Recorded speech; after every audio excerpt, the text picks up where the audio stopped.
আগামী 2 থেকে 3 সপ্তাহের মধ্যে ইরানে সামরিক অভিযান শেষ করা হবে বলে জানিয়েছেন মার্কিন প্রেসিডেন্ট ডোনাল্ড ট্রাম্প। স্থানীয় সময় মঙ্গলবার ওভাল অফিসে সাংবাদিকদের তিনি একথা জানান। ট্রাম্প বলেন, ইরানকে পারমাণবিক অস্ত্র অর্জন থেকে বিরত রাখার লক্ষ্য এরই মধ্যে অর্জিত হয়েছে। যুদ্ধ শেষ করতে ইরানকে কোনো ধরনের চুক্তিতে রাজি হওয়ার দরকার হবে না বলেও জানান তিনি। যুদ্ধের পূর্ণাঙ্গ সমাপ্তিই চায় ইরানও, সেজন্য ভবিষ্যতে হামলা বন্ধের নিশ্চয়তা এবং ক্ষতিপূরণ থাকতে হবে বলে স্পষ্ট বার্তা দিয়েছেন দেশটির পররাষ্ট্রমন্ত্রী আব্বাস আরাকচি। এমন দাবির মতেই হামলা চালিয়ে যাচ্ছে দুই পক্ষ। ইস্পাহানের পর ইরানের বরুজেন শহরে সেফিদাসত ইস্পাত কমপ্লেক্সে হামলা হয়েছে। লেবাননে ইসরায়েলি বিমান হামলায় নারীসহ 15 জন নিহত হয়েছেন।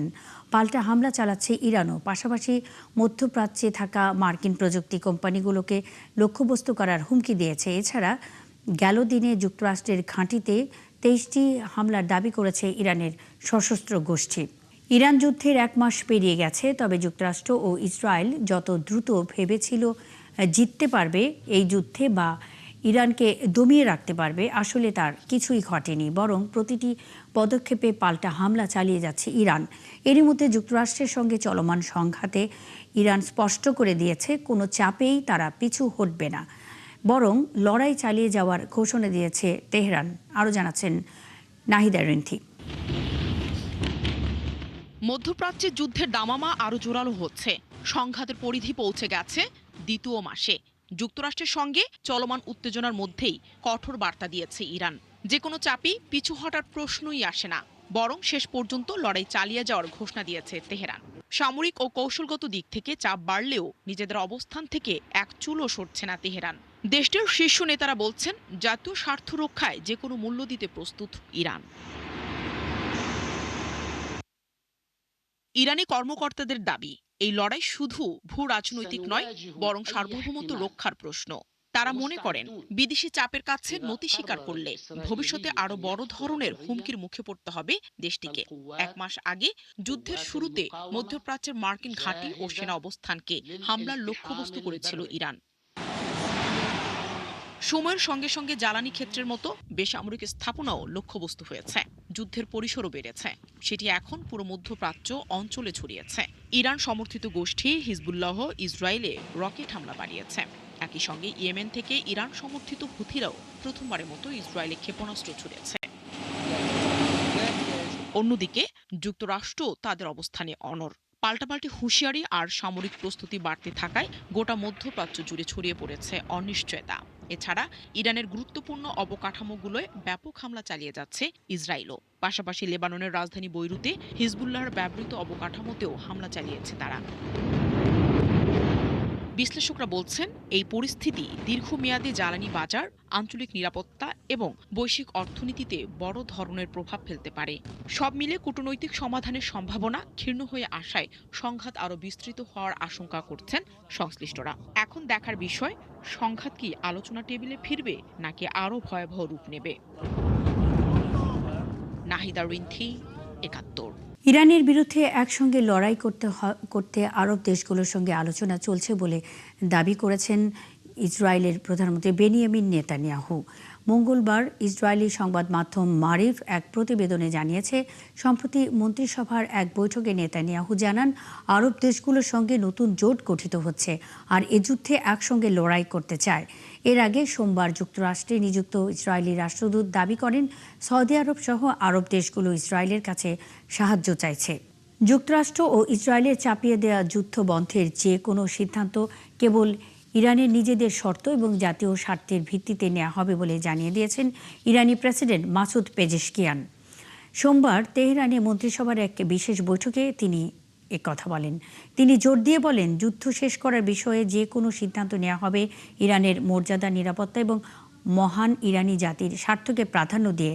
সভায় তিনি দেশ রক্ষার ইরানের সশস্ত্র বাহিনীর বীরত্বপূর্ণ ভূমিকার ভূয়সী প্রশংসা করেন।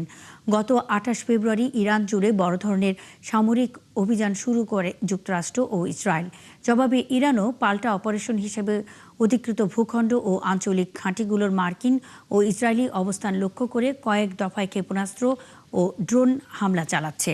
দক্ষিণ লেবাননে হিজবুল্লাহর সঙ্গে সংঘাতে 4 ইসরায়েলি সেনা নিহত হয়েছেন। স্থানীয় সময় মঙ্গলবার এ তথ্য জানিয়েছে ইসরায়েলের সামরিক বাহিনী আইডিএফ। এক বিবৃতিতে 4 সেনার নাম প্রকাশ করে তারা জানায়, সবাই লড়াই চলাকালে নিহত হয়েছে। নিহত সেনারা সবাই ইসরায়েলি প্রতিরক্ষা বাহিনীর নাহাল রিকনসেশন ইউনিটের। সোমবার দক্ষিণ লেবাননের পশ্চিমাংশে সামরিক অভিযান চালানোর সময় সন্ধ্যা 6:30টায় হিজবুল্লাহর বন্দুকধারীদের হামলার শিকার হন তারা। যদিও লেবানন সরকার আনুষ্ঠানিকভাবে হিজবুল্লাহর সামরিক শাখাকে নিষিদ্ধ করেছে। এদিকে যুক্তরাষ্ট্রের সেনাবাহিনীর অভিজাত 82তম এয়ারবর্ন ডিভিশনের কয়েক হাজার প্যারাট্রুপার মধ্যপ্রাচ্যে আসতে শুরু করেছেন। এছাড়া ইরানের ইস্পাহানে একটি বিশাল গোলা বারুদের ডিপোতে 2000 পাউন্ডের বাংকার ব্লাস্টার বোমা দিয়ে হামলা চালিয়েছে যুক্তরাষ্ট্র। ইরানের পারমাণবিক কর্মসূচিকে কেন্দ্র করে শুরু হওয়া হামলার প্রভাব এখন ছড়িয়ে পড়ছে বিশ্বজুড়ে। উত্তর কোরিয়া থেকে পূর্ব এশিয়া, ইউরোপ থেকে মধ্যপ্রাচ্য, প্রতিটি অঞ্চলে বাড়ছে পারমাণবিক নিরাপত্তা নিয়ে নতুন করে হিসাব নিকাশ। তাহলে কি বিশ্ব ধীরে ধীরে এগুচ্ছে এমন এক যুগের দিকে যেখানে নিরাপত্তার একমাত্র ভাষা হবে পারমাণবিক শক্তি, নাকি এই পথই ডেকে আনছে আরও বড় কোনো বিপর্যয়? জানাচ্ছেন দেওয়ান মুবাশশিরা হোসেন। ইরানের কাছে আছে 60% সমৃদ্ধ প্রায় 400 কেজি ইউরেনিয়াম, আর সামান্য সমৃদ্ধকরণের মাধ্যমে তৈরি করা সম্ভব 9টি পারমাণবিক বোমা। তার সাথে আছে 2500 ব্যালিস্টিক ক্ষেপণাস্ত্র। এই পরিমাণ ক্ষেপণাস্ত্র পারস্য উপসাগরের আর কোনো দেশের কাছে নেই। বিশ্লেষকরা বলছেন, এই অস্ত্রই ইরানের টিকে থাকার নিশ্চয়তা। হামলার কারণে ইরানের পারমাণবিক কেন্দ্র ও ক্ষেপণাস্ত্র কাঠামো ক্ষতিগ্রস্ত হয়েছে। তবে বিশ্লেষকরা মনে করছেন, সাময়িক ক্ষতি হলেও সরকার টিকে থাকলে পারমাণবিক প্রয়োজনীয়তা আরও বাড়বে। ইরানের পরিস্থিতিকে সামনে রেখে উত্তর কোরিয়া এরই মধ্যে তাদের পারমাণবিক অস্ত্র ধরে রাখার সিদ্ধান্তকে সঠিক বলে দাবি করেছে। দেশটি স্পষ্ট বার্তা দিচ্ছে, পারমাণবিক শক্তি শেষ পর্যন্ত নিরাপত্তার গ্যারান্টি। মধ্যপ্রাচ্যেও একই ধরনের হিসাব নিকাশ শুরু হয়েছে। সৌদি আরব, তুরস্ক এবং মিশরের মতো দেশগুলো এখন নতুন করে নিজস্ব পারমাণবিক কর্মসূচি নিয়ে ভাবছে। পূর্ব এশিয়ায় পরিস্থিতি আরও সংবেদনশীল। দক্ষিণ কোরিয়ায় পারমাণবিক অস্ত্র তৈরির পক্ষে জনসমর্থন রেকর্ড পর্যায়ে পৌঁছেছে। একই সঙ্গে জাপানেও নিরাপত্তা নিয়ে নতুন করে বিতর্ক শুরু হয়েছে। অতীতে পারমাণবিক হামলার শিকার হলেও বর্তমান বাস্তবতায় দেশটির ভেতরে নিজস্ব পারমাণবিক সক্ষমতা নিয়ে আলোচনা জোরদার হচ্ছে।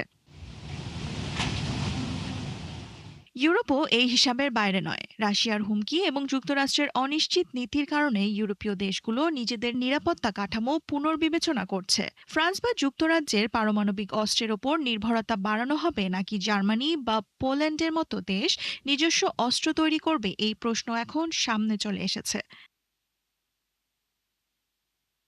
এদিকে ইরান আন্তর্জাতিক পরমাণু চুক্তি থেকে সরে দাঁড়াতে চায়। দেশটির রাজনৈতিক নেতারা বলছেন, চুক্তি আর কোনো সুরক্ষা দেয় না, বরং আন্তর্জাতিক চুক্তি সংস্থা IAEA এর পরিদর্শন হামলার পথ উন্মুক্ত করছে বলে মনে করছে তারা। দেওয়ান মুবাশশিরা হোসেন, 71। চীনের 3টি কন্টেইনার জাহাজ পারস্য উপসাগরের উত্তেজনাপূর্ণ হরমুজ প্রণালী পার হয়েছে। চীনের পররাষ্ট্র মন্ত্রণালয়ের বরাতে মঙ্গলবার এ খবর জানিয়েছে রয়টার্স। গত 28 ফেব্রুয়ারি ইরানে যুক্তরাষ্ট্র ইসরায়েলের যৌথ সামরিক আগ্রাসন শুরু হওয়ার পর হরমুজ প্রণালী কার্যত বন্ধ করে দেয় তেহরান। ইসরায়েল, যুক্তরাষ্ট্র এবং তাদের মিত্রদের কোনো জাহাজ হরমুজ প্রণালী দিয়ে পার হতে দেওয়া হবে না বলে জানায় ইরান। তবে চীন, ভারত ও পাকিস্তান সহ কয়েকটি বন্ধুপ্রতিম দেশকে এই প্রণালী দিয়ে জাহাজ পারাপারের অনুমতি দেয় দেশটি। ইরানের সাথে কোনো চুক্তি না হলে বোমা দিয়ে আলোচনা চালিয়ে যাওয়া হবে বলে জানিয়েছেন যুক্তরাষ্ট্রের পররাষ্ট্রমন্ত্রী পিট হেগসেথ।